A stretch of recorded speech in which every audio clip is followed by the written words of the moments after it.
Alright, good morning everyone, सुप्रभात। और आप सभी का स्वागत है इस 21 दिन के मॉर्निंग न्यूट्रिशन प्रोग्राम में। मुझे मालूम है कि आप में से कुछ लोग मॉर्निंग वॉक के निकलने की तैयारी कर रहे हैं, और आप में से कुछ लोग ऑलरेडी मॉर्निंग वॉक में हैं और साथ ही में इस प्रोग्राम को देख भी रहे हैं।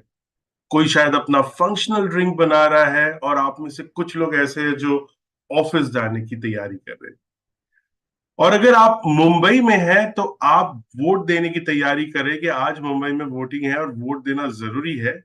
ये आपका कर्तव्य है और आपकी जिम्मेदारी है। और इसी तरह से आपका हेल्थ और आपकी फैमिली का हेल्थ आपका कर्तव्य है और आपकी जिम्मेदारी है। आज 7वां दिन है इस प्रोग्राम का। और पिछले 6 दिन में हमने देखा कि हेल्थ क्यों जरूरी है और इस पे आज ही क्यों काम करना जरूरी है, कब और क्या खाना जरूरी है, और इनर क्लॉक के बारे में हमने समझा।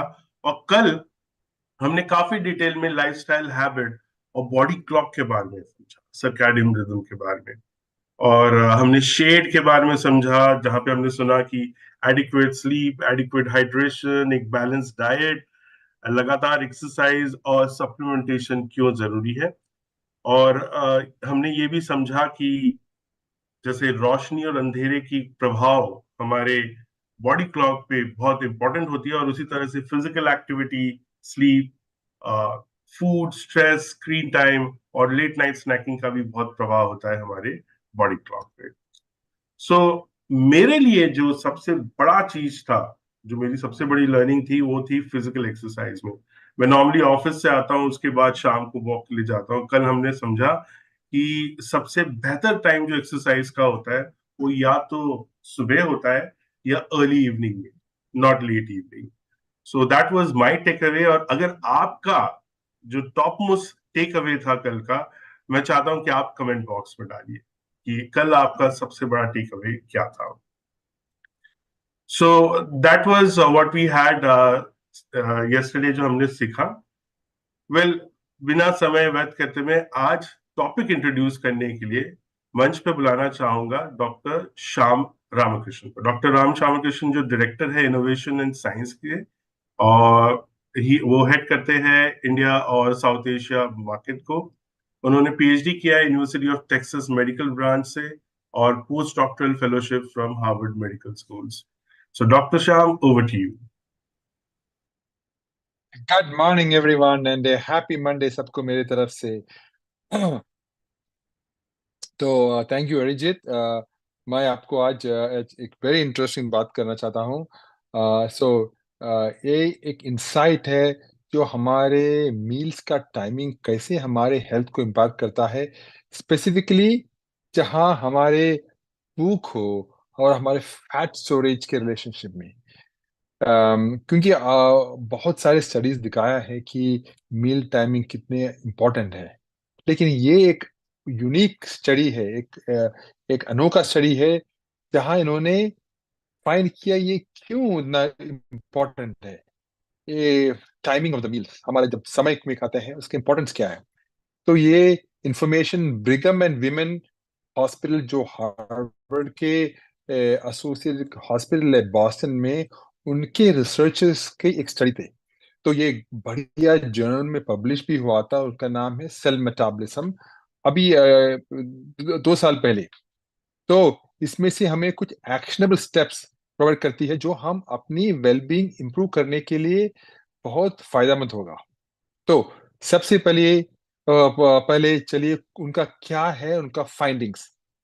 कि उनका फाइंडिंग्स बहुत इंपॉर्टेंट है, क्योंकि इस स्टडी ने ये इन्वेस्टिगेट किया कि लेट दिन में खाना लेट दिन में खाने खाने का हमारा बॉडीज पर क्या असर होता है। तो पार्टिसिपेंट्स ने उन्होंने बहुत सारे पार्टिसिपेंट्स को ले लिया क्लिनिकल स्टडी में, और उन्होंने के इस पार्टिसिपेंट्स जो मील्स को दिन में अप्रोक्सीमेटली करीब करीब करीबन 4 घंटे लेट स्केड्यूल करते हैं। सोचिए, ये जो पार्टिसिपेंट्स ने 4 घंटे लेट स्केड्यूल करते हैं, उन्हें भूख और भूख और उनके खाने का इतना इच्छा बहुत सारी इंक्रीज होती है। क्यों? क्योंकि उनके हॉर्मोन्स चेंज होते हैं। जो लेट खाने वाले हैं उनका हॉर्मोन्स बढ़ जाते हैं। क्या हॉर्मोन्स? उनका लेप्टिन लेवल। लेप्टिन क्या होता है? एक हार्मोन है जो हमको फुलनेस बताते हैं, हमारा दिल भर गया, हमारा पेट भर गया। वो हार्मोन बदला, उनका लेवल्स बदल जाते हैं। और दूसरी बात, कैलोरी का बर्निंग, जो हमारा कैलोरी जो हम खाते हैं और उसको बर्न करने के लिए हमारे माइटोकॉन्ड्रिया जैसा मशीन्स होते हैं, वो स्लो होती है। तो लेट खाने वालों का जो लेप्टिन हार्मोन और उनका कैलोरी बर्निंग भी स्लो होती है। तो एडिशनली उन्होंने क्या देखा कि उनका उनका चर्बी ले लिया, उनका चर्बी में उनका जीन्स देख लिया। और उन्होंने क्या, एक एक बहुत अमेजिंग फैक्ट फाइंड किया, क्योंकि उनका वो जो जीन्स है जो हमारे फैट को स्टोरेज करते हैं, हम हमारे फैट को पकड़ कर रखते हैं और हमारे फैट को बढ़ाते हैं, वो भी बढ़ गया। राइट? और जो हमारे बॉडी का मैकेनिज्म है जो फैट को ब्रेक डाउन करते हैं, वो कम हो गया। देखो, लेट खाने का, सिर्फ 4 घंटे लेट खाने का जो शिफ्ट हमारे बॉडी का पूरा मेटाबॉलिज्म को चेंज कर देते हैं। तो अब इसका मतलब हमारे लिए क्या है? बिल्कुल क्लियर है। जब हम खाना खाते हैं, ये उतना इम्पोर्टेंट है जितना कि क्या खाते हैं और कब खाते हैं।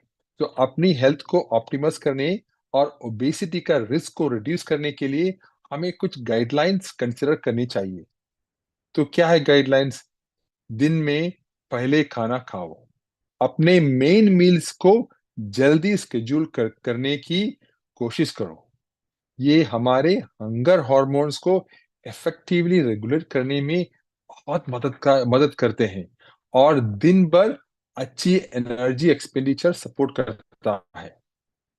दूसरी चीज, कंसिस्टेंट मील टाइम्स मेंटेन करो। उनके मतलब क्या है कि आपका ईटिंग का, खाने का स्केड्यूल फॉलो करो, हर दिन वही टाइम पर। तो ये कंसिस्टेंसी आपके बॉडी का हंगर और फुलनेस का सिग्नल्स को मैनेज करने में मदद करते हैं। ठीक? फिर तीसरी बात, बैलेंस डाइट प्रायोरिटाइज करो। ठीक? मील टाइमिंग के साथ साथ इंश्योर करो कि आपकी डाइट बैलेंस हो, जिसमें प्रोटीन से बड़े बड़े हो और फिर थोड़े हेल्थी फैट्स और थोड़े अच्छी कार्बोहाइड्रेट्स जैसे कि फाइबर के अच्छी तरह के पोर्शंस हो। तो ये ओवरऑल मेटाबॉलिक हेल्थ को सपोर्ट करती है। तो आप जब जब सुबह आपका भोजन होते हैं, मैंने देखा था कि मेरा मेरा इन लॉस भी ज्यादातर हाई कार्ब डाइट्स खाते हैं। मुझे पता है कि उनका उनका डाइट को इतना कार्ब्स है, उनका शुगर तो शूट होते ही जा रहे हैं। तो मैंने उनको उनका डाइट में भी इंट्रोड्यूस कर दिया हमारे ऑल प्लांट प्रोटीन। और मुझे पता है क्योंकि उनका प्रोटीन लेवल तो बहुत छोटा था। फिर फोर्थ, पोर्शन साइज मॉनिटर करो। पहले खाने खाने के साथ भी हमारे कितने खाते हैं, तो वो भी जरा माइंडफुल रहो, ताकि हम ओवर ईटिंग से बचे। राइट? जो वेट गेन को कंट्रीब्यूट कर सकती है। फिर फिफ्थ है, हाइड्रेट रखो। कभी कभी हमारे बॉडी थर्स्ट को, हमारे हमारे हमको जो thirsty होते हैं, वो हंगर के साथ कंफ्यूज करती है। मुझे पता है कि यू नो मैं भी जब मैं thirsty है, मैं सोचते हैं कि मुझे भूख है, लेकिन मैं जो पानी पीते हैं, मेरा भूख निकल गया। क्योंकि हमारे बॉडी उतना उतना उतने ठीक से डिफरेंशिएट नहीं कर सकते कि क्या है, हमारा भूख है या पानी पीने का आस है। राइट? तो वो देखना है। तो पानी हाइड्रेशन बहुत इंपॉर्टेंट है। फिर लास्ट में मैंने ये बहुत सारे टीम टाइम बताए हैं कि स्लीप लो, अच्छी तरह स्लीप लो। पुअर स्लीप हंगर हॉर्मोन्स को डिस्टर्ब कर सकती है और लेट नाइट स्नैकिंग लीड कर सकती है।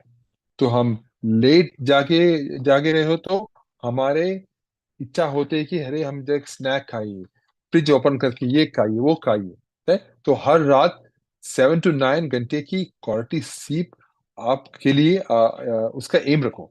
तो कंक्लूजन में मैं यही बताना चाहता हूँ कि टाइमिंग हमारे डाइटरी हैबिट्स का एक क्रूशियल एलिमेंट है।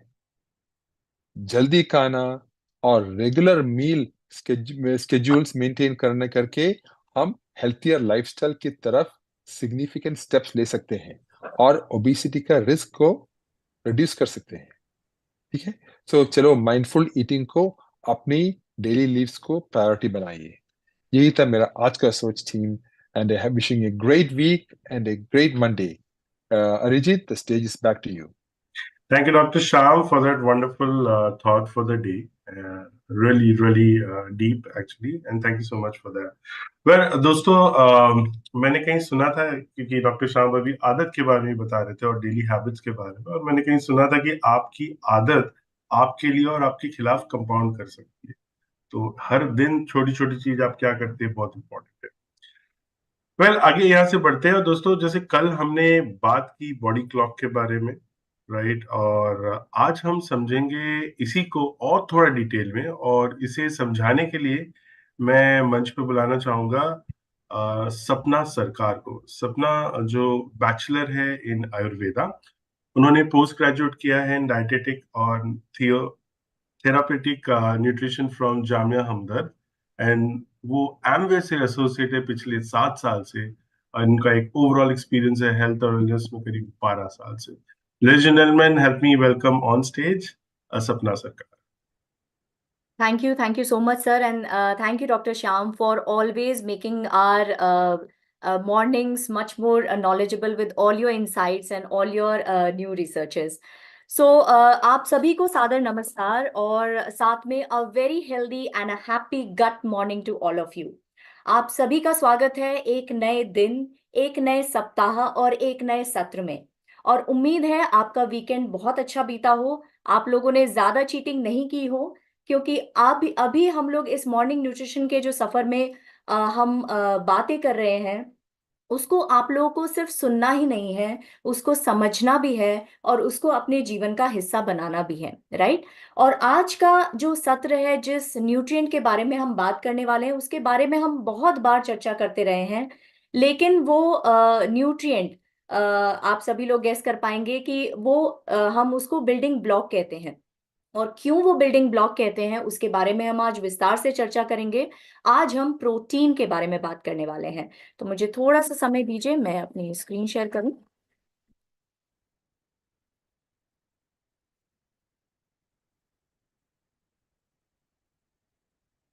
तो मुझे बताइएगा अगर मेरी स्क्रीन विजिबल है तो। एक minute, just give me a moment.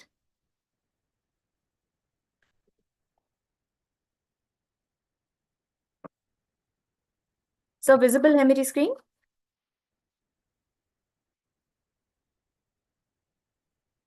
I think visible है। Yes, visible. यस। ठीक है, तो अभी तक आप लोगों ने जितने भी सत्र सुने हैं, समझे हैं, उसमें हम निरंतर एक बात करते आ रहे हैं, वो है बायोलॉजिकल क्लॉक। या हम उसको एक और चीज से भी कनेक्ट कर रहे हैं कि वो हमारा एक मेन स्विच है। यानी हम कंटिन्यूअसली अपने बायोलॉजिकल क्लॉक को एक मेन स्विच से जो है हमेशा कनेक्ट करते आ रहे हैं, क्योंकि कहीं ना कहीं हमारे जितने भी सारे सिस्टम हैं, वो उस मेन स्विच और वो उस मेन बायोलॉजिकल क्लॉक से कनेक्टेड है।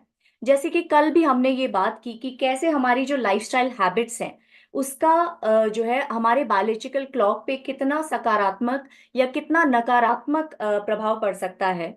और उसी में ही एक पॉइंट था फूड का। और जब भी हम भोजन या पोषण की बात करते हैं, तो उसमें उसका एक बहुत ही इंपॉर्टेंट भाग है प्रोटीन, जो एक बहुत ही इंपॉर्टेंट न्यूट्रिएंट है, जिसके बारे में आज हम चर्चा करने वाले हैं, क्योंकि प्रोटीन अपने आप में पूरा एक विषय है, राइट। जब हम जो है प्रोटीन की बात करते हैं, तो हम कहीं कहीं ना कहीं कई बार चर्चा करते हैं, बट हर बार जब भी हम चर्चा करते हैं तो उसके बारे में कुछ ना कुछ एक से दो पॉइंट हमें एक्स्ट्रा समझ में आ ही जाते हैं या नए सुनने को मिल जाते हैं। तो चलिए आप लोगों से एक प्रश्न से शुरुआत करती हूँ कि क्या आप प्रोटीन के बिना अपने जीवन की कल्पना कर सकते हैं या अपने अस्तित्व की कल्पना कर सकते हैं? क्या आप ये मानते हैं कि हम सभी लोग प्रोटीन के बने हैं? इसका जवाब मैं देख पा रही हूँ चैट में। ममता जी ने बोला है यस, सत्या जी ने भी बोला है यस।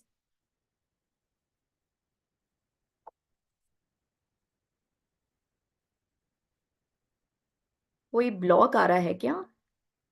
Just a minute.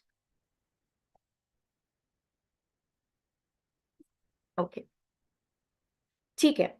तो आप सभी लोग सही हैं कि हाँ, हम प्रोटीन के ही बने हुए हैं। काफी लोग मिक्स्ड रिएक्शंस आ रहे हैं, तो चलिए मैं आपको एक एग्जांपल देती हूँ कि अगर आप अपने शरीर में सिर्फ पानी और फैट रखें तो क्या आप अपने शरीर की कल्पना कर सकते हैं? बिकॉज उसके अलावा बाकी जो कुछ भी है वो प्रोटीन का बना हुआ है। हर सेल आपकी प्रोटीन की बनी हुई है, आपके मसल्स प्रोटीन के बने हुए हैं, आपकी स्किन प्रोटीन की बनी हुई है, आपकी हड्डियां प्रोटीन की बनी हुई है, आपका ब्लड प्रोटीन का बना हुआ है। तो ये तो अब तय हो गया है कि प्रोटीन के बिना इस शरीर की और एक अच्छे स्वास्थ्य की कल्पना भी करना मुश्किल है, और इसीलिए हम प्रोटीन को बिल्डिंग ब्लॉक भी कहते हैं।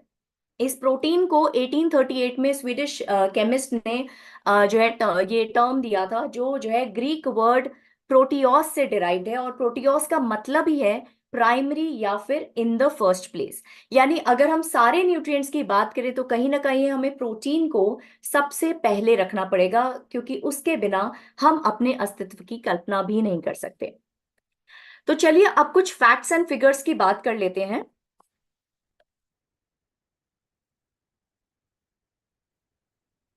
अ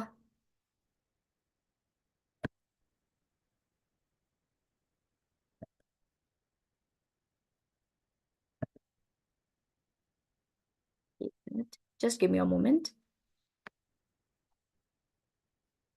सर मेरी स्क्रीन विजिबल है ना? आगे Yeah, your screen is visible. Just give me a moment, मैं दोबारा से एक बार शेयर कर लेती हूँ क्योंकि ये स्क्रीन आगे मूव नहीं हो रही है। Just give me a moment, sorry for the inconvenience.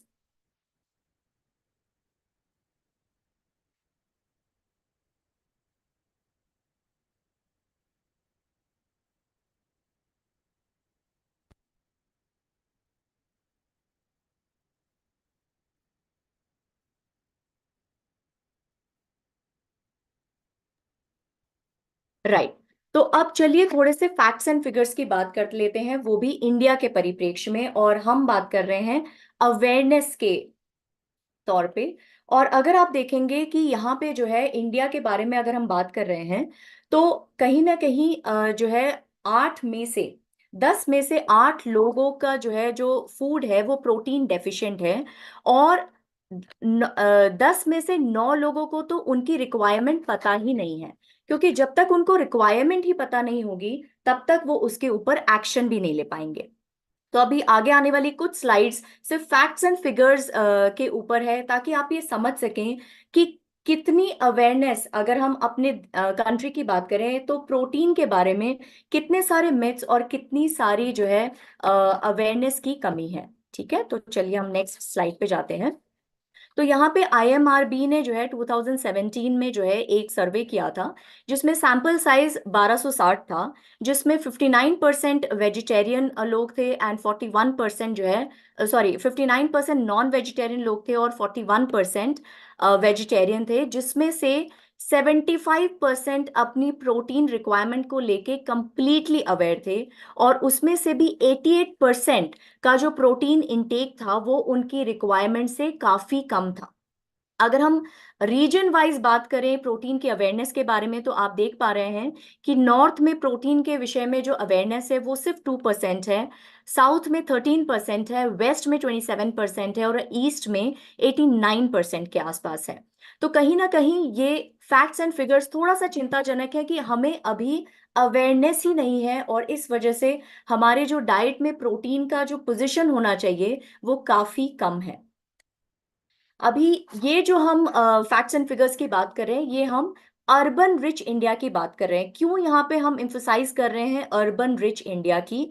क्योंकि अगर हम पूरी जनसंख्या की बात करें तो हम ये कह सकते हैं कि शायद काफी जनसंख्या को अवेयरनेस नहीं है, बिकॉज वो उतने एजुकेटेड नहीं है, या उनकी जो है जितने उसके बारे में जो एजुकेट होने के जो फोरम्स हैं उस तक पहुंच नहीं है, या फिर अफोर्डेबिलिटी नहीं है। लेकिन ये जो स्लाइड है, ये जो है basically 73% of urban rich India is protein deficient. जहां पे हम ये देख सकते हैं कि जो अर्बन रिच इंडिया है उसके पास सारे रिसोर्सेज हैं अवेयरनेस इकट्ठा करने के, उसके पास अफोर्डेबिलिटी है, उसके पास ये जानकारी इकट्ठा करने के सारे संसाधन हैं कि कौन से सोर्सेज प्रोटीन रिच हैं, कौन से सोर्सेज नहीं। बट फिर भी अगर आप देखेंगे 73% of urban rich India is protein deficient, और उसमें से 62% जो है प्रेग्नेंट वुमेन और लेक्टेटिंग वुमेन भी जो है प्रोटीन डेफिशिएंसी फेस कर रही हैं। और अगर हम देखें कि अगर प्रेग्नेंट वुमेन और लेक्टेटिंग वुमेन भी प्रोटीन डेफिशिएंसी फेस कर रही हैं, तो सोचिए हमारी आगे आने वाली पीढ़ी की ग्रोथ एंड डेवलपमेंट पर भी उसका विपरीत प्रभाव पड़ेगा। भले ही वो वर्किंग वुमेन हो, होम मेकर्स हो, या फिर पुरुष हो जो अपने परिवारों के साथ रहते हैं, सभी में कहीं ना कहीं 70 से 80% की प्रोटीन की कमी देखी गई है। तो यहाँ पे अगर हम बात करें कि अर्बन वेल ऑफ इंडिया में 73% जो डाइट है वो प्रोटीन डेफिशिएंट है, और 93% को अपनी आइडियल प्रोटीन रिक्वायरमेंट का पता ही नहीं है, राइट। और जब हम जो है प्रोटीन की बात करते हैं तो मोस्टली नॉन वेजिटेरियन ये एक सोच रखते हैं कि हम क्योंकि नॉन वेजिटेरियन है तो हमें प्रोटीन की डेफिशिएंसी हो ही नहीं सकती। तो अगर आप यहाँ पे फैक्ट्स एंड फिगर्स देख रहे हैं तो 84% वेजिटेरियन डाइट्स प्रोटीन डेफिशिएंट है, और 65% के आसपास नॉन वेजिटेरियन डाइट्स भी सफिशिएंट प्रोटीन में डेफिशिएंट हैं, राइट। 97% प्रेग्नेंट वुमेन को पता ही नहीं है कि उनकी एक्चुअली प्रोटीन रिक्वायरमेंट है क्या, राइट। तो इस स्लाइड से हमें ये समझ में आ रहा है कि हम अगर overall urban well of India की भी बात करें तो कहीं ना कहीं वो भी प्रोटीन डेफिशिएंट के कगार पे खड़े हैं। अब ये क्यों हो रहा है? जहां तक हम प्रोटीन सोर्सेस की बात करें तो ओवरऑल एक अनअवेयरनेस है, एक अवेयरनेस की कमी डेफिनेटली है, बिकॉज उसके बारे में बहुत सारे मिथ्स भी हैं। तो सबसे पहला तो मिथ है कि आप जो है जो प्रेग्नेंट एंड लेक्टेटिंग वुमेन है उनको ये लगता है कि अगर हम जैसे हम प्रेग्नेंट हैं या लेक्टेशन फेज में हैं, तो अगर हम बहुत सारे फ्रूट्स एंड वेजिटेबल्स खा रहे हैं तो उससे हमारी प्रोटीन की कमी पूरी हो जा रही है, जो एक पूरी तरह से गलत अवधारणा है। दूसरी तरफ कुछ लोग सोचते हैं कि हाँ, मैं समझ रही हूँ आपके लिए विश्वास करना थोड़ा मुश्किल है, क्योंकि आप हमसे जुड़े हुए हैं और आपको पता है कि प्रोटीन के सोर्सेस क्या हैं, प्रोटीन की इंपॉर्टेंस क्या है। बट अगर ग्राउंड रियलिटी में जाएंगे तो आपको ये सारे सवाल डेफिनेटली दिखाई देंगे, या लोग ये पूछते हुए सुनाई देंगे आपको कि हम तो बहुत सारा ग्रीन लीफी वेजिटेबल खाते हैं, या हम बहुत सारा फ्रूट्स एंड वेजिटेबल्स खाते हैं, तो फिर क्यों हमें प्रोटीन अलग से लेने की जरूरत है।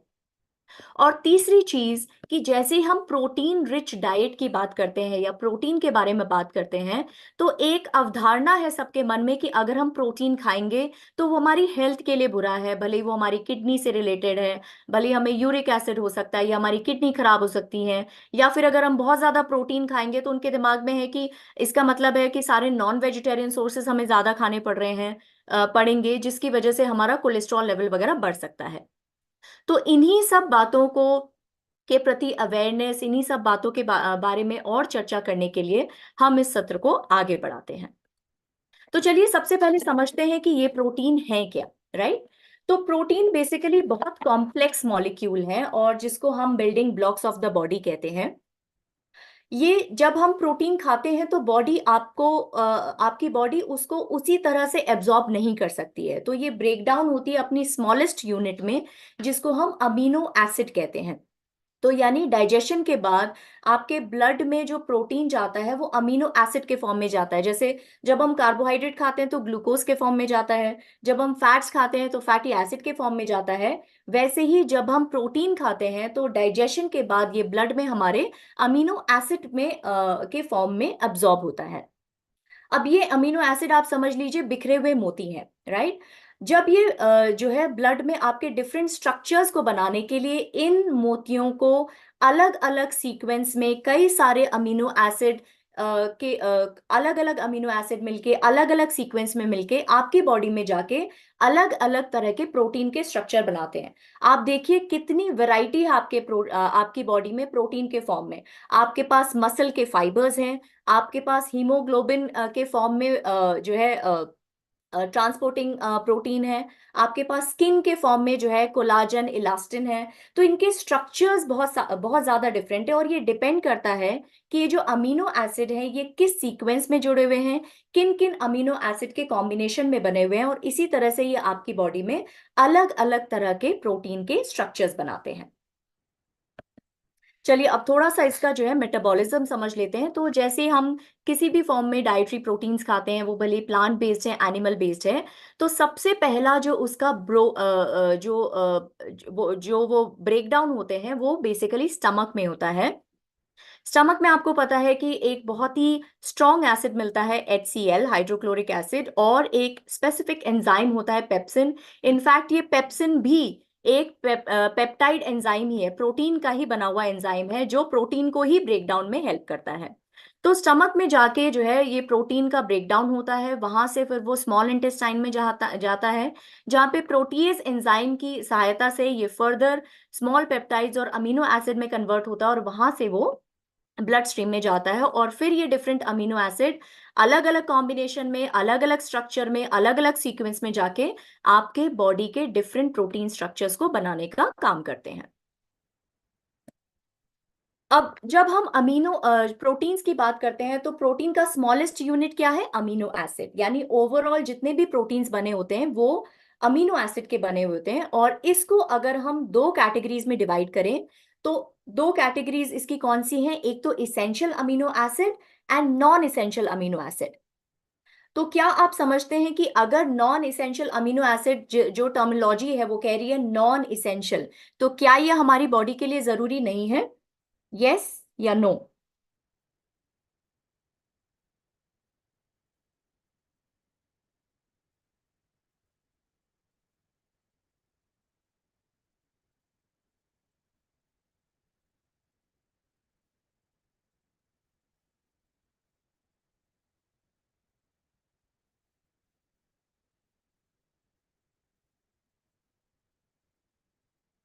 ठीक है, मैं देख पा रही हूँ कि कुछ लोग नो कह रहे हैं, कुछ लोग यस कर रहे हैं। तो मैं यहाँ पे थोड़ा सा ये क्लियर कर दूं कि जब हम इसेंशियल और नॉन इसेंशियल अमीनो एसिड की बात करें तो ऐसा नहीं है कि नॉन इसेंशियल अमीनो एसिड हमारी बॉडी के लिए जरूरी नहीं है।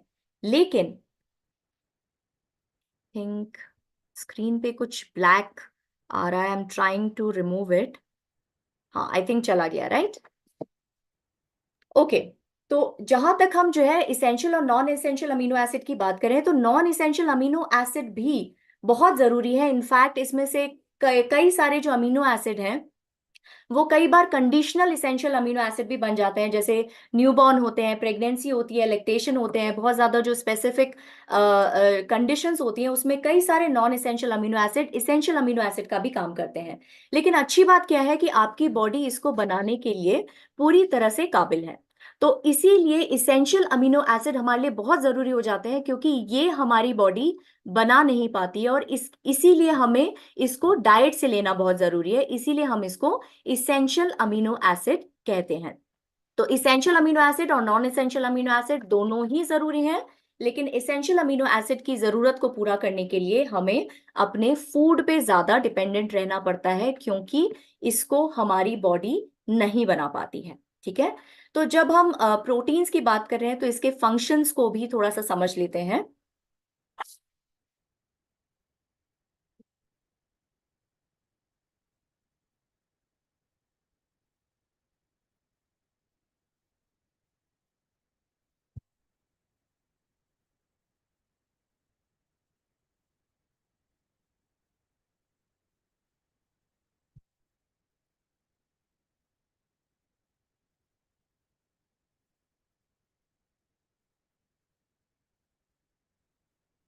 मैं बार बार मिस कर जा रही हूँ, एक मिनट, सॉरी फॉर दिस।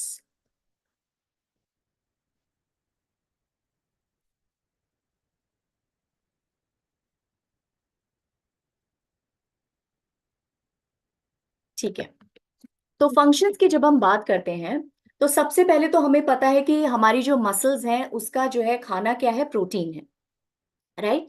तो हमें ये पता है कि 80% ऑफ जो मसल्स है वो प्रोटीन का ही बना हुआ है। और ये आपके जो है मसल्स के ग्रोथ, रिपेयर और मेंटेनेंस के लिए प्रोटीन की आवश्यकता निरंतर बनी रहती है। अगर हम इम्यूनिटी की बात करें तो जो आपके आंसुओं में जो लाइसोजाइम पाया जाता है, जो इन्फ्लेमेटरी कंपाउंड है साइटोकाइन, या फिर जो एंटीबॉडीज हैं, उस सब के बनने के लिए प्रोटीन की बहुत ज्यादा जरूरत है। और अगर आप में आपके शरीर में प्रोटीन की कमी है तो ऑटोमेटिकली ये जितने भी बैरियर्स हैं जो हमारे इम्यून सिस्टम को और स्ट्रेंथन करते हैं वो बनने में मुश्किल होगी। उसी तरह से अगर आप एक नॉर्मल डाइजेस्टिव सिस्टम को सस्टेन करना चाहते हैं तो उसमें हमें सबसे ज्यादा क्या जरूरी होती है, डाइजेस्टिव एंजाइम्स। और जितने भी आपके डाइजेस्टिव एंजाइम्स हैं वो भी कहीं ना कहीं प्रोटीन के बने हैं, जैसे प्रोटीएज हो गया, पेप्सिन हो गया, ये सारे जो है protein based enzyme, digestive enzymes ही हैं। उसके अलावा आपकी बॉडी में जितने ज्यादा जो है न्यूट्रिएंट्स को, इसेंशियल न्यूट्रिएंट्स को जो है ट्रांसपोर्टेशन का काम आपके ब्लड के थ्रू होता है। और ब्लड में जो हीमोग्लोबिन है जो बेसिकली ऑक्सीजन ट्रांसफर का काम करता है, हीम जो पार्ट है वो है आयरन, और ग्लोबिन जो पार्ट है वो है प्रोटीन, राइट। तो जो है अगर आपको जो है हीमोग्लोबिन अपने ब्लड में प्रॉपर बनाए रखना है तो आपको न केवल आयरन की जरूरत है बट उसके साथ साथ आपको प्रोटीन की भी जरूरत है। उसके अलावा जब हम डीएनए रेगुलेशन की बात करते हैं तो हमारे डीएनए में जो जेनेटिक कोड्स हैं उसके एक्सप्रेशन के लिए भी जो है आपको प्रोटीन की जरूरत है। उसके अलावा ब्रेकिंग डाउन ऑफ फूड, यानी आपका जब फूड आपके डाइजेस्टिव सिस्टम में जाता है तो उसको ब्रेक डाउन करने के लिए जितने भी एंजाइम्स हैं वो आपके प्रोटीन के बने हुए हैं। आपका जो है कोई भी बॉडी टिश्यू को रिपेयर करना है, हीलिंग करना है, उसके लिए जैसे आपने देखा होगा कि कोई बर्न का केस होता है या कहीं पे चोट लगती है तो डॉक्टर बोलते हैं कि अपना प्रोटीन का रिक्वायरमेंट आपको बढ़ाना चाहिए। उसके अलावा जितने भी जो है केमिकल मैसेंजर्स हैं जिनको हम हॉर्मोन्स कहते हैं, जिसके बिना अगेन हमारी बॉडी में कोई भी फंक्शन प्रॉपरली नहीं हो पाएगा, वो भी, उसका बेस भी जो है प्रोटीन का ही बना हुआ है। उसके अलावा जितने भी हमारे फील गुड हॉर्मोन्स हैं, जो न्यूरोट्रांसमीटर्स हैं, उसको बनाने के लिए भी हमें प्रोटीन की जरूरत होती है। और हम ये जानते हैं कि प्रोटीन एक एनर्जी का भी सोर्स है। पर ग्राम हमें 4 किलो कैलोरी जो है एनर्जी मिलती है प्रोटीन से। और इसके अलावा अगर आपको हेल्दी स्किन, हेयर, नेल्स को मेंटेन करना है तो उसके जो प्रोटीन है, जैसे कैरेटिन हो गया, कोलाजन हो गया, इलास्टिन हो गया, ये सब भी प्रोटीन के बने हुए हैं। तो अगर आप यहाँ पे देख पा रहे हैं कि अगर आप अपनी बॉडी की कोई भी संरचना आप देख रहे हैं तो उसमें कहीं ना कहीं प्रोटीन का छोटा या बड़ा रोल कहीं ना कहीं डेफिनेटली है। अब बात करते हैं कि जो है प्रोटीन की जरूरत, यानी हमें हमारी जो है प्रोटीन की क्या रिक्वायरमेंट, हमें कितने अमाउंट में प्रोटीन चाहिए, उसकी रिक्वायरमेंट कुछ फैक्टर्स पे डिपेंड करती है। सबसे पहले तो आपके इंडिविजुअल बेसिस पे, यानी जो है आपकी फिजियोलॉजिकल रिक्वायरमेंट क्या है, यानी कुछ पॉइंट्स हैं जैसे आपका जेंडर। तो आपने देखा होगा बाय डिफॉल्ट जो है प्रोटीन की रिक्वायरमेंट पुरुषों में ज्यादा देखी जाती है, क्योंकि उनका बाय डिफॉल्ट उनका जो स्ट्रक्चर होता है वो ज्यादा मस्कुलर होता है कंपेयर टू फीमेल्स। जब हम एज की बात करते हैं तो एज वाइज भी अगर आप देखेंगे तो आपकी प्रोटीन की रिक्वायरमेंट चेंज होती रहती है। जब आप ग्रो कर रहे हैं, जब आप बच्चे हैं, अडोलेसेंट हैं, फिर आप एडल्ट फेज में आते हैं जहां पे आपको अपने मसल मेंटेनेंस के लिए प्रोटीन की जरूरत होती है। और जब आप ओल्ड एज में जाते हैं जहां पे आपका जो मसल मास है वो धीरे धीरे डिट्योरेट हो रहा है, तो अगर आप देखेंगे जीवन के हर फेज में आपकी प्रोटीन की रिक्वायरमेंट डिफरेंट होगी, बट प्रोटीन की रिक्वायरमेंट डेफिनेटली होगी। उसके अलावा जो तीसरा पॉइंट है वो है फिजिकल एक्टिविटी, यानी आपका फिजिकल एक्टिविटी का स्टेटस क्या है। आप स्ट्रेंथ ट्रेनिंग कर रहे हैं, उसकी फ्रीक्वेंसी क्या है, आप रेजिस्टेंस ट्रेनिंग कर रहे हैं, आपकी इंटेंसिटी क्या है। तो उन सब बिंदुओं के बेसिस पे भी जो है आपकी प्रोटीन की रिक्वायरमेंट कम या ज्यादा हो सकती है। और last but not the least, आपका हेल्थ स्टेटस। आप हेल्दी इंडिविजुअल है या आपको कोई क्रॉनिक डिजीज है, क्रिटिकल डिजीज है, प्रेगनेंसी फेज में है, लैक्टेशन में है, माल न्यूट्रिशन है, किसी तरह का ट्रॉमा हुआ है, कोई सर्जरी आपको हुई है, तो उस हिसाब से भी आपकी प्रोटीन की रिक्वायरमेंट डिपेंड करती है कि आपकी बॉडी, आपके शरीर को कितना प्रोटीन चाहिए। उसके अलावा जब हम दूसरी चीज क्या आती है, प्रोटीन की क्वालिटी। कि सिर्फ क्वांटिटी ही नहीं, अगर आप सही क्वालिटी का प्रोटीन नहीं ले रहे हैं तो वो भी जो है उसके ऊपर डिपेंड करेगा कि आपको कितना प्रोटीन रिक्वायर्ड है on a day to day basis. तो प्रोटीन की क्वालिटी दो बिंदुओं पे मेनली फोकस्ड है। सबसे पहले तो आपका अमीनो एसिड प्रोफाइल, यानी आप जो प्रोटीन चूज कर रहे हैं उसमें आपके 9 इसेंशियल अमीनो एसिड प्रेजेंट है कि नहीं है। इसका मतलब द क्वालिटी ऑफ प्रोटीन, क्या वो प्रोटीन कंप्लीट प्रोटीन है या नहीं है। और दूसरा, आप प्रोटीन की क्वालिटी कैसे असेस कर सकते हैं? आपके पिडिका स्कोर से। जो है इसका जो फुल फॉर्म है वो है protein digestibility corrected amino acid score.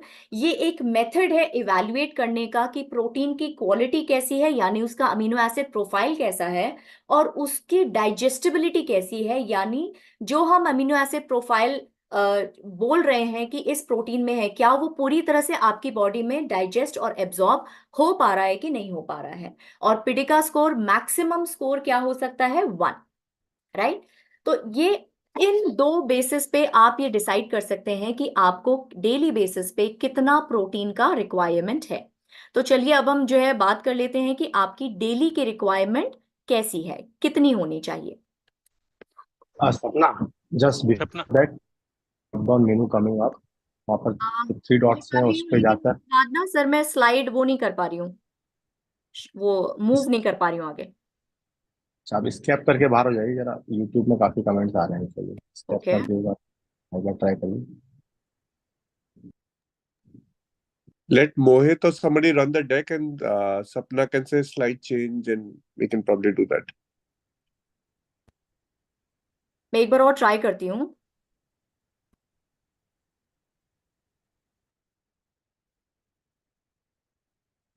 देख पा रहे हैं आप? बट उसके बाद में स्लाइड आगे नहीं मूव कर पा रही हूँ। I am so sorry. Okay, now it's working. But I am not able to move the slide further, that is the problem. Oh, एक मिनट सपना, मैं शेयर कर देता हूँ। ओके,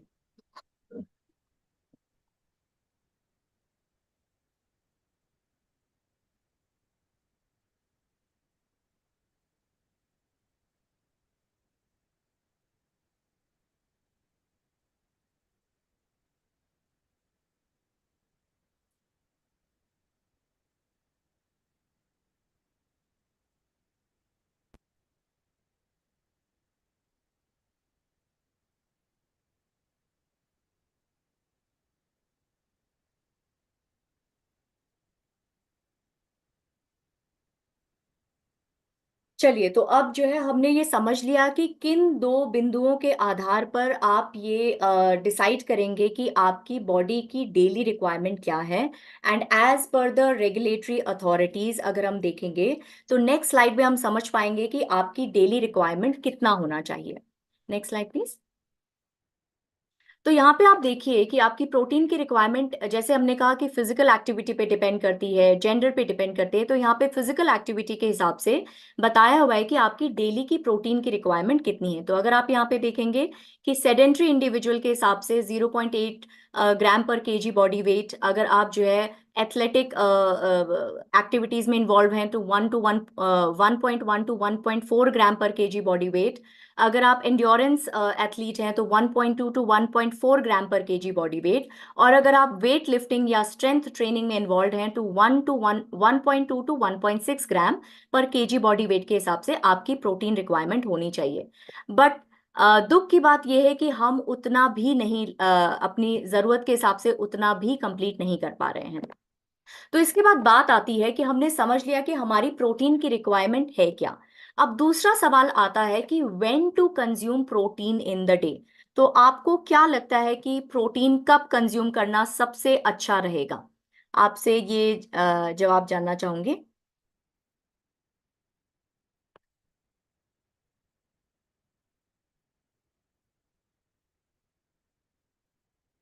ठीक है, तो यस, आई थिंक हम सभी लोग अब मॉर्निंग न्यूट्रिशन के तहत ये समझने लगे हैं कि अगर हम मैक्सिमम अपना न्यूट्रिशन मॉर्निंग में लेंगे तो हमारा जो है प्रोटीन का जो टैंक है वो भरा हुआ रहेगा, राइट। तो इस इंपॉर्टेंट न्यूट्रिएंट को अगर हम सुबह की तरफ लेंगे तो हमारा शरीर इसका पूरा पूरा फायदा उठा पाएगा, राइट। तो अगर हमारी मॉर्निंग की न्यूट्रिशन प्रोटीन से भरपूर है तो वो सबसे अच्छा रहेगा, ताकि आप पूरे दिन भर की एनर्जी के लिए, अपने मेटाबॉलिक फंक्शंस के लिए को भली भांति चलाने के लिए पूरी तरह से तैयार रहेंगे।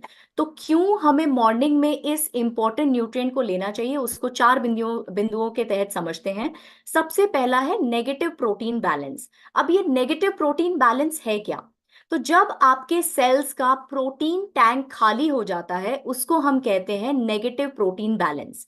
ये कब होता है? जब आप रात भर के स्टार्वेशन के बाद, जब आपकी बॉडी ऑलरेडी अपना हीलिंग प्रोसेस कर रही है, अपना जो है मेंटेनेंस कर रही है, अपना ग्रोथ, रिपेयर, इन सारी चीजों में इन्वॉल्व हो रही है। तो क्या हो रहा है कि हर सेल में जो प्रोटीन है वो यूज हो जा रहा है, जितने भी अमीनो एसिड हैं वो यूटिलाइज हो गए हैं। और सुबह इस प्रोटीन की कमी को पूरा करने के लिए आपको मॉर्निंग में प्रोटीन रिच ब्रेकफास्ट लेना बहुत आवश्यक हो जाता है, राइट। ताकि आपके जो मेटाबॉलिक फंक्शंस हैं उसके लिए आपके सेल्स के पास सफिशिएंट क्वांटिटी में प्रोटीन पूरी तरह से हो। दूसरी चीज, ये डेफिनेटली अगर आप मॉर्निंग में प्रोटीन ले रहे हैं तो ये आपके मेटाबॉलिक रेट को बूस्ट करता है, बिकॉज आपको पता है कि रात की तरफ आपका मेटाबॉलिज्म कंपैरेटिवली स्लो होता है और दिन की तरफ आपका मेटाबॉलिज्म कंपैरेटिवली हाई रहता है। साथ में आपको पता है कि प्रोटीन जो है आपके मसल मास को जो है इम्प्रूव करने के लिए, उसको स्ट्रेंथन करने के लिए जो है यूटिलाइज होता है। और जितना आपका हायर मसल मास रहेगा उतना आपका मेटाबॉलिज्म बूस्टेड रहेगा। तो कहीं ना कहीं ये आपके मेटाबॉलिक रेट को भी बूस्ट करने में हेल्पफुल रहता है।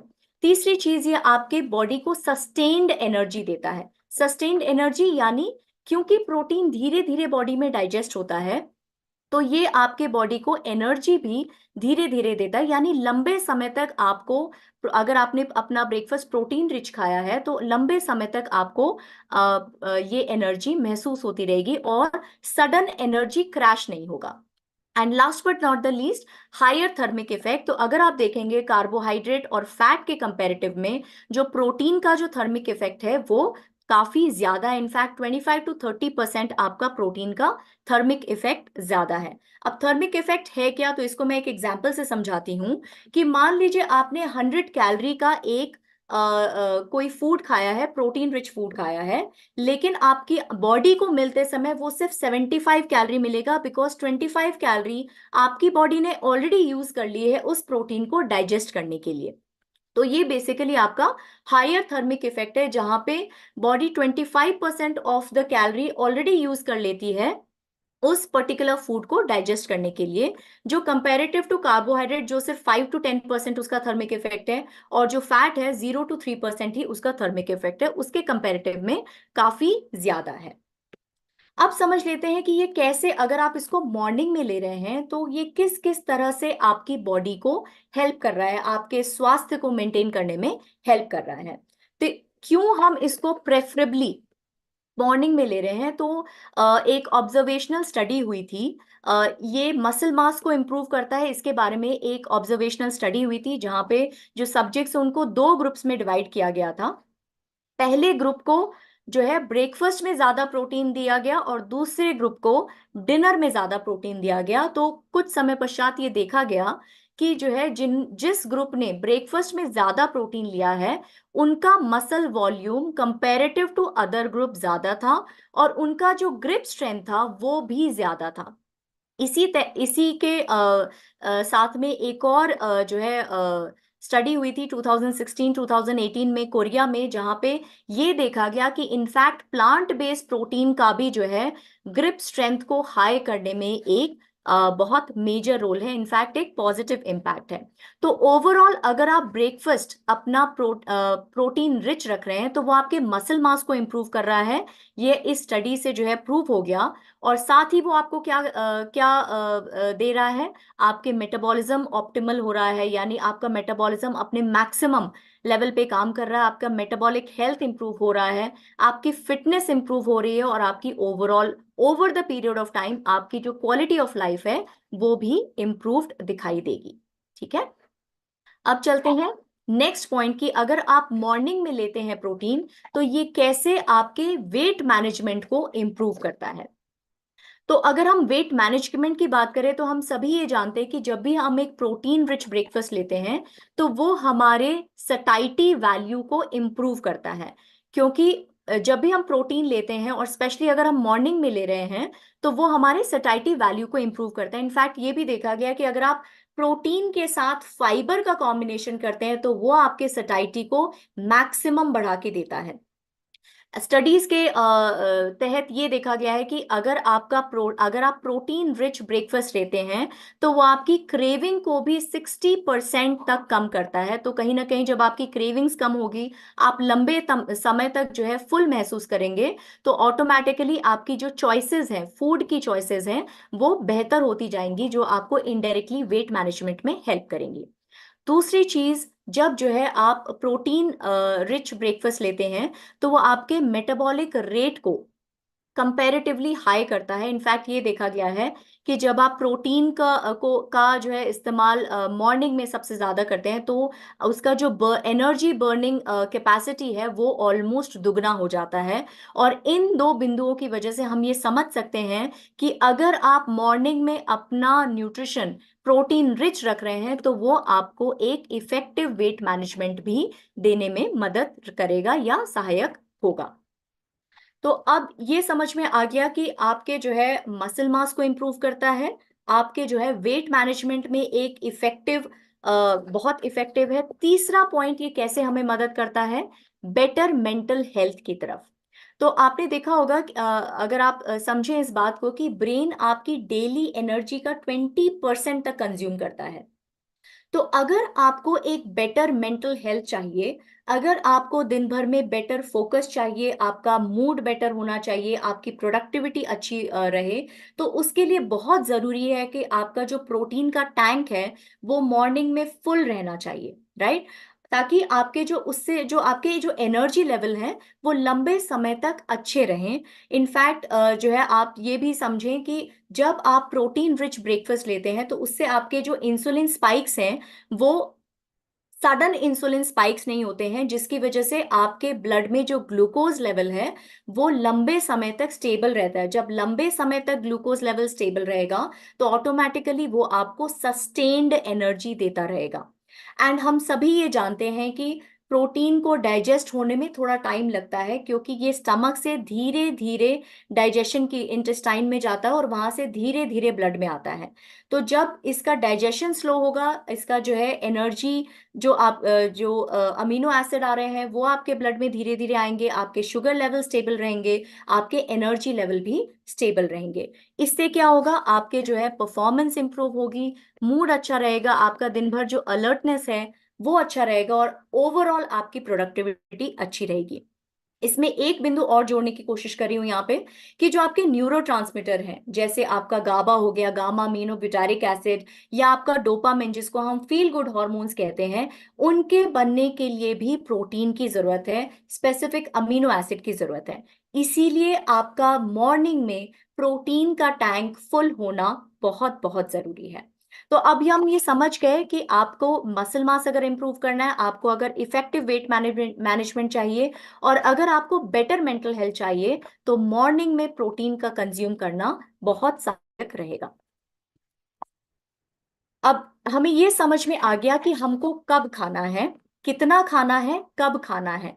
लेकिन अब हमें ये भी समझना है कि क्या हमें अब ये सवाल आता है कि क्या पूरे दिन भर का प्रोटीन हमें एक बार में खा लेना चाहिए या पूरे दिन भर में बांट बांट कर खाना चाहिए।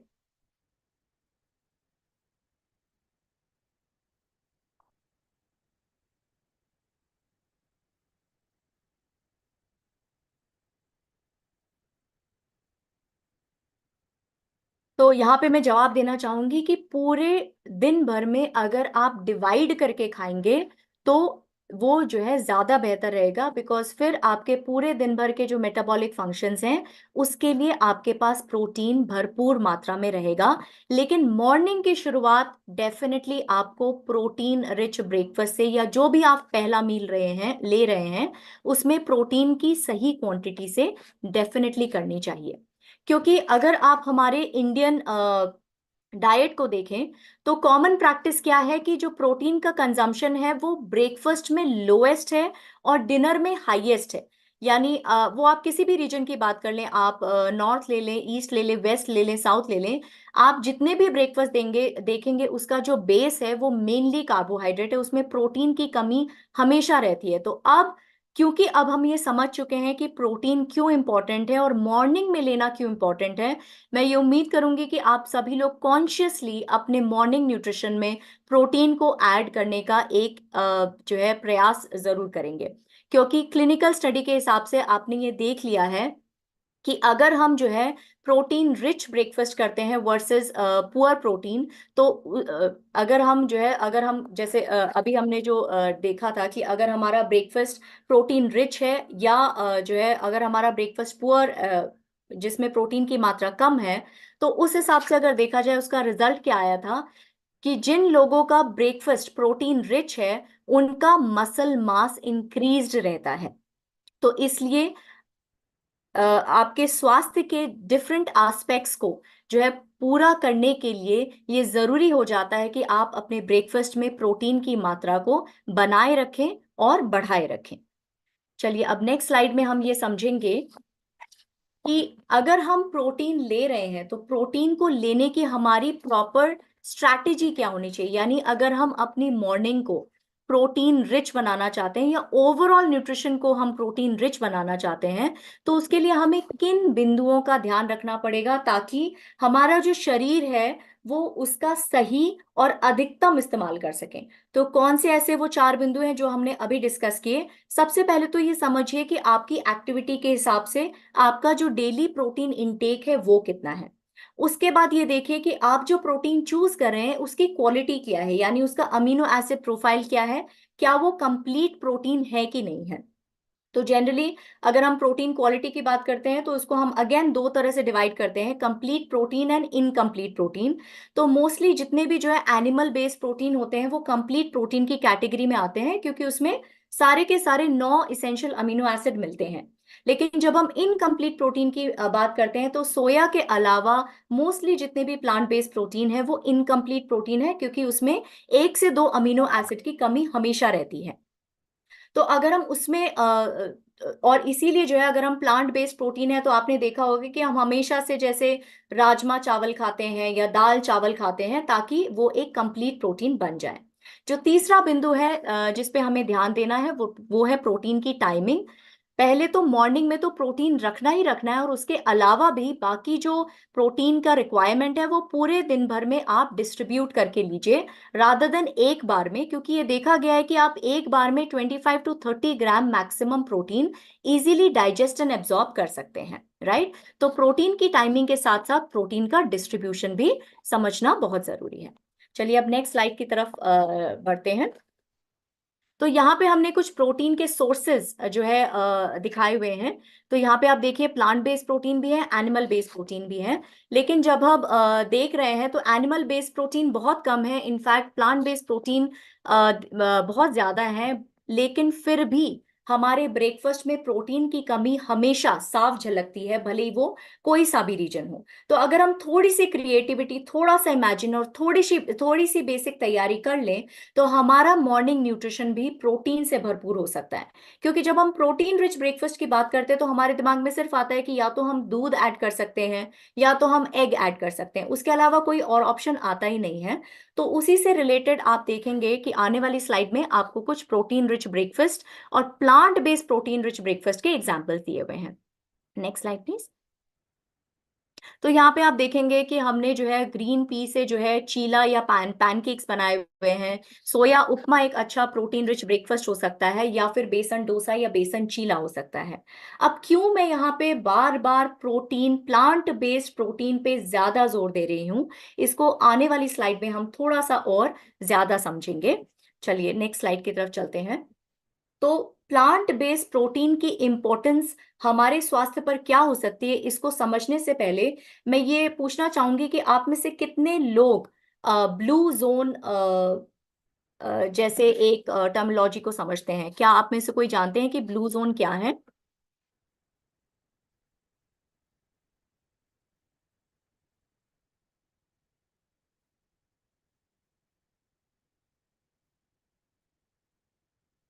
ओके, ठीक है, मुझे आंसर्स मिल रहे हैं। ब्रिजेश जी बोल रहे हैं, सतिंदर जी बोल रहे हैं कि ब्लू जोन वो जानते हैं। ठीक है, जो जानते हैं और जो नहीं भी जानते उनके लिए मैं बता दूं कि ब्लू जोन दुनिया के वो क्षेत्र हैं जहां पर पॉपुलेशन, जो जनसंख्या है उसका, उसके जो अधिकांश लोग हैं वो अपनी उम्र से ज्यादा जीते हैं। और अपनी उम्र से ज्यादा जीते हैं, मैं कहने का मतलब है रोग मुक्त जीते हैं। इसका मतलब उनका जो क्वालिटी ऑफ लाइफ है वो बहुत ही अच्छा है। अब उसके पीछे की जो है वजह जानने की कोशिश करते हैं। तो यहाँ पे आप देख पा रहे हैं उसके पीछे की 4 वजह हैं। सबसे पहले तो उनका फूड मेजरली प्लांट बेस्ड है, और वो जब खाते हैं तो वो मॉडरेशन में खाते हैं, वो कभी भी अपनी लिमिट से ज्यादा नहीं खाते हैं। दूसरी चीज, इस क्षेत्र के लोग, ये 5 क्षेत्र हैं जो जो है United States, Italy, Costa Rica, Greece और जापान में है। और इनका सबसे पहले डाइट मेजरली प्लांट बेस्ड है, और ये इस क्षेत्र में रहने वाले लोग किसी ना किसी मूवमेंट में इन्वॉल्व रहते हैं, जैसे वॉकिंग हो गया, गार्डनिंग हो गया, फार्मिंग हो गया। इनका तीसरा पॉइंट क्या है, इनका जीवन के प्रति जो दृष्टिकोण है वो बहुत सकारात्मक है, और इनका जो सोशल कनेक्ट है वो बहुत स्ट्रॉन्ग है, राइट। हालांकि सारे क्षेत्र में जो जनसंख्या है या जो ये लोग हैं वो स्ट्रिक्ट वेजिटेरियन नहीं है, लेकिन इनका जो खान पान है वो अधिकांशतः प्लांट बेस्ड ही है। तो अगर हम देखेंगे नेक्स्ट स्लाइड में, आप देख पाएंगे कि इनका खान पान का तरीका कैसा है। तो अगर आप देखेंगे डेली बेसिस पे ये नट्स लेते हैं, पानी का इंटेक बहुत अच्छा रहता है इनका। प्लांट बेस्ड यानी बीन्स जो है ऑलमोस्ट काफी अच्छी क्वांटिटी में रहता है। और ये 95 to 100% प्लांट बेस्ड रहते हैं। जैसे मैंने कहा कि सभी लोग स्ट्रिक्ट वेजिटेरियन नहीं है, लेकिन उनका जो नॉन वेजिटेरियन का इंटेक है वो भी कंपैरेटिवली कम है। अगर आप देखेंगे एग्स नॉट मोर देन 3 पर वीक। अगर आप फिश की बात कर रहे हैं तो वो भी जो है वीकली 2 से 3 बार ही लेते हैं। उनका डेयरी का इंटेक जो है वो बहुत कम है, और मीट का इंटेक भी मंथली बेसिस पे बहुत कम है। तो अगर आप देख पा रहे हैं, आप समझ पा रहे हैं कि जब हम प्लांट बेस्ड प्रोटीन की बात कर रहे हैं, और अगर हम थोड़ा सा अपने कॉन्शियसली होके अपने जो है डाइट को प्लांट बेस्ड कर दें, और स्पेशली प्लांट बेस्ड प्रोटीन की तरफ करें, तो हम कहीं ना कहीं अपने छोटे छोटे ब्लू जोन्स क्रिएट कर सकते हैं, और इन्हीं की तरह जो है एक क्वालिटी लाइफ जी सकते हैं, और एक स्वस्थ जीवन जी सकते हैं। अब जैसे मैं कह रही थी कि जो है प्लांट बेस्ड प्रोटीन की जब हम बात करते हैं तो मेनली उसमें सोया प्रोटीन ही एक ऐसा प्रोटीन है जो कंप्लीट प्रोटीन की कैटेगरी में आता है, जिसमें 9 के 9 इसेंशियल अमीनो एसिड मिलते हैं, इसलिए ये कंप्लीट प्रोटीन है। दूसरी चीज, इसकी डाइजेस्टिबिलिटी बहुत अच्छी है, और ये आइसोफ्लेवॉन्स में रिच है। आइसोफ्लेवॉन्स बेसिकली जो है सोयाबीन में पाए जाने वाला एक स्पेशल कंपोनेंट है, और इसका आपके डिफरेंट सिस्टम्स पे बहुत ही पॉजिटिव इम्पैक्ट है, बहुत ही हेल्दी इम्पैक्ट है। आपका जो हार्ट हेल्थ है उसको इम्प्रूव करने में हेल्प करता है। आपका जो मेनोपॉज के बाद जो बोन लॉस होता है, जो कैल्शियम लॉस होता है, उसको प्रिवेंट करने में हेल्प करता है। और साथ ही साथ इसको सुपर न्यूट्रिएंट कहा जाता है, इसके एंटीऑक्सीडेंट और एंटी इन्फ्लेमेटरी बेनिफिट्स के कारण। उसके अलावा आजकल के टाइम पे अगर आप देखें तो बहुत सारे लोग लैक्टोज इंटॉलरेंट हैं। तो जो लोग लैक्टोज इंटॉलरेंट हैं उनके लिए अगर हम कंप्लीट प्रोटीन की बात करें तो सोया प्रोटीन एक बहुत अच्छा सोर्स माना जा सकता है। और क्योंकि ये प्लांट बेस्ड है, ऑटोमेटिकली इसका जो सैचुरेटेड फैट है ये लो है, और ये जो है लो इन सैचुरेटेड फैट और कोलेस्ट्रॉल है। तो कहीं ना कहीं ये हमारे ओवरऑल स्वास्थ्य के लिए एक बहुत अच्छा ऑप्शन बन सकता है। Next slide please. तो अगर हम सोया प्रोटीन की बात करें तो कहीं ना कहीं एक मन में आता है कि शायद सोया प्रोटीन हमारे उतना इफेक्टिव नहीं होगा। अगर हम मसल सिंथेसिस की बात करें तो यहाँ पे हम इसको 2 तरह से समझ सकते हैं सोया प्रोटीन के बेनिफिट्स को। सबसे पहले एनाबॉलिक। तो अगर हम मेटाबॉलिज्म की बात करें उसको 2 कैटेगरी में डिवाइड करते हैं। अगर हम कुछ भी बन रहा है हमारी बॉडी में उसको हम एनाबॉलिज्म कहते हैं, और कुछ भी हमारी बॉडी में टूट फूट रहा है उसको हम कैटाबॉलिज्म कहते हैं। तो सोया प्रोटीन का अगर हम एनाबॉलिक इफेक्ट देखें मसल सिंथेसिस में, तो it is as comparable as the whey protein also. तो इसीलिए जो है अगर हम सोया प्रोटीन को muscle mass improve, lean muscle mass improve करने के लिए भी इस्तेमाल करें तो वो कहीं ना कहीं उसका पॉजिटिव इम्पैक्ट रहेगा हमारे मसल मास गेन के लिए। तो यहाँ पे अगर हम सोया प्रोटीन को मसल्स के परिप्रेक्ष्य में अगर देखें तो ये हमारे लीन बॉडी मास को इम्प्रूव करता है, एंड्योरेंस और स्ट्रेंथ को इम्प्रूव करता है, एक्सर्शन को कम करता है, और जो मसल का जो वेयर एंड टेयर है उसको भी कम करने में मदद करता है। अगर हम बियॉन्ड एनाबॉलिक यानी जो हमारे बाकी सिस्टम्स हैं उसके ऊपर इसका अगर पॉजिटिव इम्पैक्ट देखें तो ये हमारे heart health, bone health, weight management और ओवरऑल मेटाबॉलिक हेल्थ को भी इम्प्रूव करने में मददगार है। Next slide please. तो अभी अगर हम बियॉन्ड एनाबॉलिक इफेक्ट्स को अगर हम थोड़ा सा और डिटेल में समझेंगे तो हार्ट हेल्थ को कैसे इम्प्रूव करता है, बिकॉज ये जो है सैचुरेटेड फैट्स और कोलेस्ट्रॉल में लो है तो ये आपके टोटल कोलेस्ट्रॉल को कम करता है, आपके जो बैड कोलेस्ट्रॉल है उसको कम करता है और ट्राइग्लिसराइड को कम करता है। इस तरह से ये आपके हार्ट हेल्थ को इम्प्रूव करने में सहायक है। अगर हम बोन हेल्थ की बात करें तो ये कैल्शियम लॉस को, स्पेशली मेनोपॉजल वुमेन में कैल्शियम लॉस को कम करने में मदद करता है, तो कहीं ना कहीं ये बोन मिनरल डेंसिटी को भी इम्प्रूव करता है।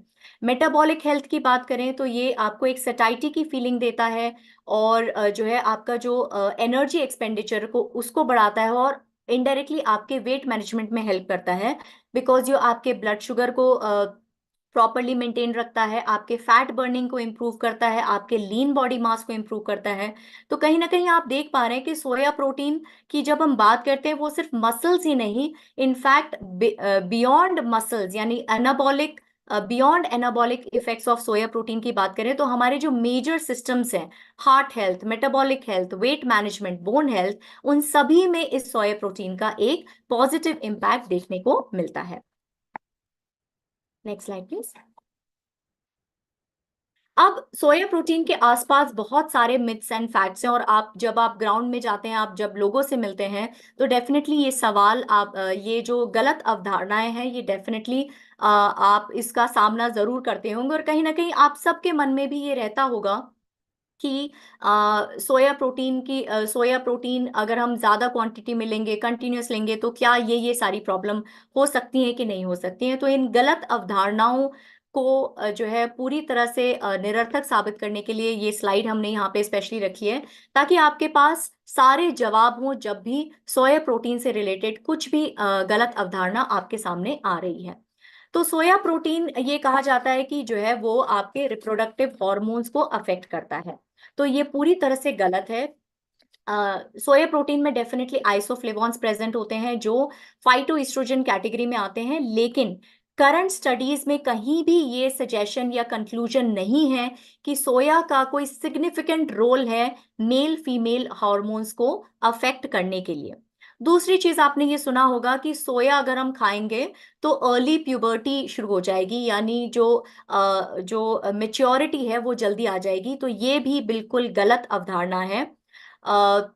कोई भी रिसर्च ये कंक्लूड नहीं करती है कि सोया के सेवन से प्यूबर्टी जल्दी शुरू हो जाती है। तीसरी चीज आपने बहुत कॉमनली ये सुना होगा कि soya is bad for your thyroid, यानी सोया आपके थायराइड के लिए बैड है। यहाँ पे मैं समझा दूं कि जिसके पास भी एक हेल्दी थायराइड ग्लैंड है, जिनको थायराइड का प्रॉब्लम है उनको तो डेफिनेटली डॉक्टर का कंसेंट या डॉक्टर से सजेशन लेना चाहिए, बट जिनका भी थायराइड हेल्दी है, जिनके थायराइड वैल्यूज बिल्कुल ठीक हैं, उसमें कहीं भी किसी भी रिसर्च में ये कंक्लूड नहीं हुआ है कि सोया एक हेल्दी थायराइड के लिए बुरा ऑप्शन है। अगर आपका थायराइड हेल्दी है तो उसका सोया का उस ग्लैंड के ऊपर कोई भी विपरीत प्रभाव नहीं पड़ता है। और चौथी चीज आपने ये बहुत कॉमनली सुना होगा कि सोया एलर्जीज बहुत कॉमन है, लेकिन यहाँ पे मैं फिर से ये समझा दूं कि सोया एलर्जीज जो परसेंटेज है वो कंपैरेटिव टू दूध या कंपैरेटिव टू नट्स बहुत बहुत कम है, बहुत लेस परसेंटेज है। जिनको सोया से एलर्जी है डेफिनेटली उनको निश्चय ही सावधानी बरतनी चाहिए, लेकिन सोया एलर्जी का परसेंटेज बहुत कम है और इसको कुछ हद तक डाइजेस्टिव सिस्टम को इम्प्रूव करके इसको ओवरकम भी किया जा सकता है। लेकिन जिनको सोया की प्रूवन एलर्जी है उनको निश्चय ही सावधानी बरतनी चाहिए। अब क्यों हम यहाँ पे मिथ्स एंड फैक्ट्स की बात कर रहे हैं, ma'am sir back last the back slide please. तो यहाँ पे हम क्यों इस चीज को हम मिथ कह रहे हैं, क्योंकि ये जो स्टडीज हैं ये एनिमल्स में की गई हैं, और इन स्टडीज में जो आइसोफ्लेवोन की क्वांटिटी यूज की गई है वो जो है ह्यूमन कंजम्पशन से कई गुना ज्यादा है, राइट। तो इसीलिए ये कंक्लूड करना कि जो एनिमल्स में रिजल्ट आया है वही ह्यूमंस में रिजल्ट आएगा, इनफैक्ट वे बियॉन्ड जो ह्यूमन कंजम्पशन की जो लिमिट है उससे ज्यादा यूज करके, तो ये बिल्कुल ही एक गलत अवधारणा है। और इसीलिए ये किसी भी स्टडी में ये कंक्लूड नहीं हो पाया है कि ये जो सारे मिथ्स हैं वो एक्चुअली सच हैं। इनफैक्ट आप सभी को ये कॉन्फिडेंटली सजेस्ट कर सकते हैं कि ये सारे के सारी गलत अवधारणाएं हैं। अगर हम जो है साउथ ईस्ट एशिया की बात करें, जहाँ पे स्टेपल फूड ही सोया है, सोया पेस्ट है, सोया जो है सॉस है, तो इसका मतलब अगर वहां पे सोया स्टेपल फूड है तो उनके तो सारे रिप्रोडक्टिव हॉर्मोन्स हे वायर हो जाने चाहिए थे, उनकी सारे गर्ल्स बॉयज की प्यूबर्टी अर्ली हो जानी चाहिए थी, या उन सभी को थायराइड प्रॉब्लम हो जानी चाहिए थी। तो कहीं ना कहीं अब आप ये समझ सकते हैं कि सोया का आपके इन सारी गलत अवधारणाओं का जो एक सोया जो है इन सारी गलत अवधारणाओं, फैक्ट यही है कि सोया का इन सारी चीजों पे कोई गलत प्रभाव नहीं पड़ता है। Next slide please. तो अब हम ये पूरे कॉन्फिडेंस के साथ कह सकते हैं, निष्कर्ष में हम यही कह सकते हैं कि प्रोटीन के बिना एक शरीर और स्वास्थ्य की कल्पना नहीं की जा सकती है। सही मात्रा में प्रोटीन लेना ही चाहिए, यानी प्रोटीन की जरूरत सबको है और हर कोई प्रोटीन ले सकता है। कितना लेना है, कब लेना है, कैसे लेना है, ये ध्यान में रखते हुए तो हर सत्र के साथ हम ये उम्मीद करते हैं कि आप हर दिन और ज्यादा शाइन करते रहें। और आई थिंक अभी तक आप ऑलरेडी शाइन कर रहे होंगे, तो अभी नेक्स्ट स्लाइड में हम समझेंगे कि एक्चुअली शाइन है क्या। आई थिंक अगर आप यहाँ पे कुछ ऑप्शंस दिए हुए, हेल्दी ऑप्शंस दिए हुए हैं, प्लांट बेस्ड प्रोटीन को आप कैसे अपने डाइट में इंक्लूड कर सकते हैं। ब्रेकफास्ट में आप जैसे मूंग दाल चीला ले सकते हैं, चिकपी सैलेड ले सकते हैं, अलग अलग तरह की स्मूदीज ले सकते हैं, जो है पनीर भुर्जी ले सकते हैं, मसाला चना ले सकते हैं, पीनट्स ले सकते हैं। लंच और डिनर में राजमा, पालक पनीर, चना मसाला, दाल तड़का, ये सारे ऑप्शंस आप प्लांट बेस्ड प्रोटीन को अपने डाइट में इंक्लूड कर सकते हैं। अब चलते हैं शाइन की तरफ। और आई थिंक अभी तक आप सबको शाइन का मतलब पूरी तरह से समझ में आ गया होगा। अपने दिन की शुरुआत, हर दिन की शुरुआत एक सकारात्मक सोच के साथ करें, अपने न्यूट्रिशन में किसी तरह की कमी ना करें, अपना मॉर्निंग न्यूट्रिशन डेफिनेटली मिस ना करें। आप जो अचीव करना चाहते हैं उसके प्रति आपकी जो इंटेंशंस है वो बिल्कुल जो है क्लियर हो। हर दिन कुछ नया लर्न करें, इसीलिए हम हर दिन एक नए टॉपिक के साथ आपके सामने आते हैं, ताकि आप कुछ ना कुछ उस दिन नया लर्न कर सकें और अपनी डेली एक्सरसाइज कभी भी मिस ना करें। तो आगे आने वाली स्लाइड्स आई थिंक इसी के लिए और डिटेल में है। तो नेक्स्ट स्लाइड सर। ये ऑलरेडी हम न्यूट्रिशन अपना लेते रहिए, अपनी इंटेंशंस को क्लियर रखिए, क्या आप दिन भर में अचीव करना चाहते हैं, नया सीखते रहिए और साथ में एक्सरसाइज करते रहिए। और इसी के साथ जो है हर दिन हम आपके साथ नई रेसिपीज और नई एक्सरसाइज वीडियो के साथ आते हैं। तो टाइम हो गया है रेसिपी ऑफ द डे का।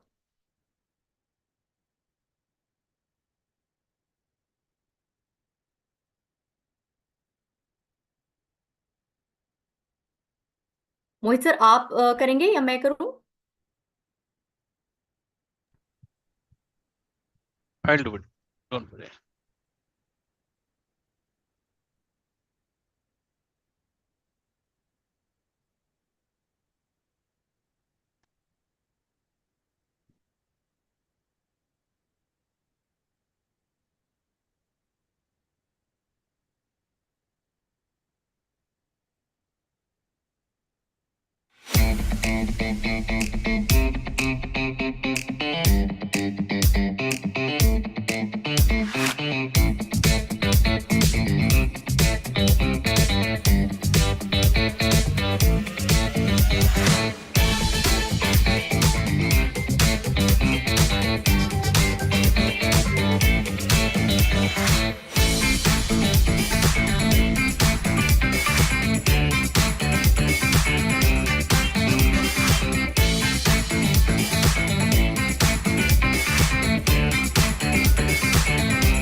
दूसरी रेसिपी एक बेवरेज की रेसिपी है और बिल्कुल सीजन के मुताबिक है। उम्मीद है आप सभी लोग इसको ट्राई जरूर करेंगे।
इस रेसिपी में अगर आप में से कोई लैक्टोज इंटॉलरेंट है और मिल्क का इस्तेमाल नहीं कर पा रहा है तो आप इसकी जगह वीगन मिल्क का इस्तेमाल कर सकते हैं, जैसे आपका आमंड मिल्क हो गया, सोय मिल्क हो गया या फिर ओट मिल्क हो गया। अब इतना हम लोग खा पी रहे हैं तो उसको बर्न करने के लिए डेफिनेटली एक्सरसाइज भी बहुत जरूरी है। तो अब नेक्स्ट वीडियो आपका एक्सरसाइज का है।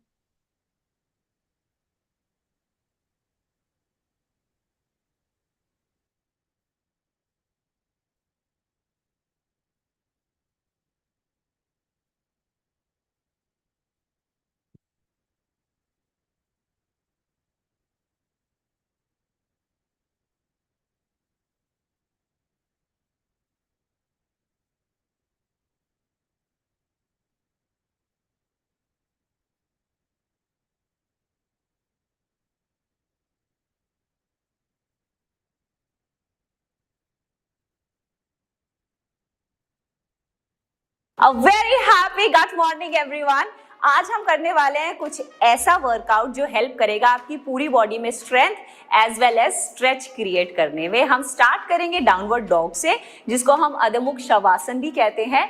और डाउनवर्ड डॉग की मूवमेंट के बाद हम इसमें कुछ वेरिएशंस ऐड करेंगे और उस वेरिएशंस में हम इस मूवमेंट को डाउनवर्ड डॉग से प्लैंक में लेकर जाएंगे, फिर वापस डाउनवर्ड डॉग में और फिर प्लैंक में। ये बहुत ही इफेक्टिव होने वाला है आपकी कोर स्ट्रेंथ के लिए, इनफैक्ट आपकी लोअर बॉडी के स्ट्रेच के लिए भी। अगर आप चेयर्स पे बहुत लंबे टाइम तक बैठते हैं तो आपके ये सारे के सारे मसल्स बहुत स्टिफ हो जाते हैं और उन्हीं मसल्स को रिलैक्स करने के लिए, स्ट्रेच करने के लिए और उनमें वो फ्लेक्सिबिलिटी मेंटेन करने के लिए ये बहुत इफेक्टिव होने वाला है। So let's get started with the movement of downward dog, और इसको हम अधोमुख शवासन भी कहते हैं।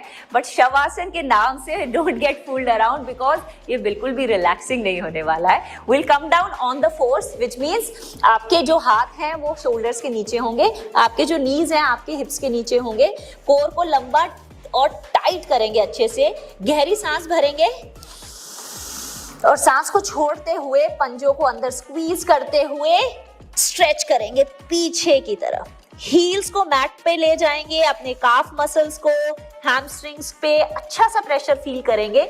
आपने सांस छोड़ा है तो नाभि को अंदर की तरफ खींचते हुए पीछे की तरफ पुश करेंगे, मतलब ऐसे स्क्वीज करेंगे कि आपकी अपर बॉडी पूरी की पूरी अच्छे से अलाइन हो जाए। Feel that length in your spine, feel that strength in your lower body as you hold this position।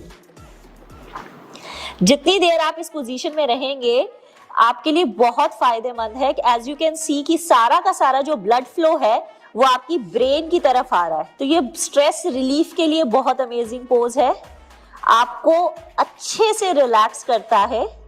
In fact hair growth के लिए बहुत अमेजिंग पोज है। और अगर किसी कारण से आपकी हील्स मैट तक नहीं जा रहे हैं तो आप वॉक द डॉग कर सकते हैं, मतलब सांस भरते और छोड़ते हुए घुटनों को अंदर की तरफ स्ट्रेच करेंगे और दूसरी लेग को बाहर की तरफ, इस तरह से। हम इस मूवमेंट को वॉक द डॉग कहते हैं और अगेन बहुत इफेक्टिव मूवमेंट है आपकी स्पाइन में वो लेंथ लाने के लिए, वो स्ट्रेच लाने के लिए। पूरे अच्छे से स्ट्रेच करेंगे, लेंथन करेंगे, फिर स्ट्रेच करेंगे, फिर लेंथन करेंगे, इस तरह से पूरा अच्छे से फील करेंगे इस मूवमेंट को। कम से कम 10 to 15 टाइम्स और 2 से 3 सेट करेंगे और फिर वापस सांस को छोड़ते हुए घुटनों पे और रिलैक्स करते हुए बाल आसन में। इस पोज के अंदर हम थोड़ी सी इंटेंसिटी ऐड कर सकते हैं by changing the move from downward dog to plank and then again back to downward dog. आइए ट्राई करते हैं। आप इसी तरह से स्टार्ट करेंगे, कोर को एंगेज करके रखेंगे। आप दोनों पंजों पे आते हुए डाउनवर्ड डॉग में जाएंगे, फिर लंबी गहरी सांस भरते हुए प्लैंक में आएंगे, फिर सांस को छोड़ते हुए डाउनवर्ड डॉग में जाएंगे, फिर सांस को भरते हुए प्लैंक, सांस को छोड़ते हुए, सांस को भरते हुए, सांस को छोड़ते हुए, सांस को भरते हुए, सांस को छोड़ते हुए। इसी तरह से 10 से 15 मूवमेंट करेंगे। Feel that strength and the stretch in your full body. ये बहुत ही अमेजिंग मूव है, बट वो सभी लोग जिनकी रिस्ट में हल्का सा पेन रहता है, आप इसी मूव को अपने एल्बोज पे भी कर सकते हैं। स्ट्रेच करेंगे और फिर वापस प्लैंक में। I hope you all enjoyed practicing this downward dog to plank movement. This is very effective movement और कोशिश करके again आप इसको हर दिन ऐड कर सकते हैं अपने शेड्यूल में। और अगर आप हर दिन नहीं कर पा रहे हैं तो मिनिमम 4 to 5 डेज तो जरूर कीजिएगा and see the change. It actually changes the overall mobility of your body. आपके वो सारे के सारे ज्वाइंट्स के आसपास के मसल्स जो स्टिफ बन जाते हैं ना, वो रिलैक्स हो जाएंगे और आप खुद इस बात को, इस चेंज को फील कर सकते हैं। So keep rocking. चलिए, रेसिपी हो गई, एक्सरसाइज हो गया, और मैं कुछ सवाल देख रही थी कि अगर आपको थायराइड प्रॉब्लम है या यूरिक एसिड की प्रॉब्लम है तो ये बहुत ज़रूरी है कि आप किसी भी प्रोटीन कंजम्पशन से पहले आपको हमेशा डॉक्टर से बात करनी है। डॉक्टर के कंसेंट के साथ ही जो वो येस या नो कहें उसी हिसाब से आपको जो है प्रोटीन का कंजम्पशन करना है। अपने आप कोई डिसीजन नहीं लेना है। प्रेजेंटेशन के दौरान जो भी टेक्निकल ग्लिचेस हुए उसके लिए मैं माफ़ी चाहती हूँ। और इसी के साथ आज का सेशन अंत की तरफ आ रहा है। कल हम फिर मिलेंगे एक नए टॉपिक के साथ। डे 8 में हमारा एक अगेन बहुत ही इंपॉर्टेंट टॉपिक आने वाला है, fats and its role in chrono nutrition. तो कल का जो है सेशन ज़रूर अटेंड करें। तब तक राइज करते रहिए, शाइन करते रहिए, इंस्पायर करते रहिए। आपका दिन शुभ हो, मंगलमय हो। धन्यवाद।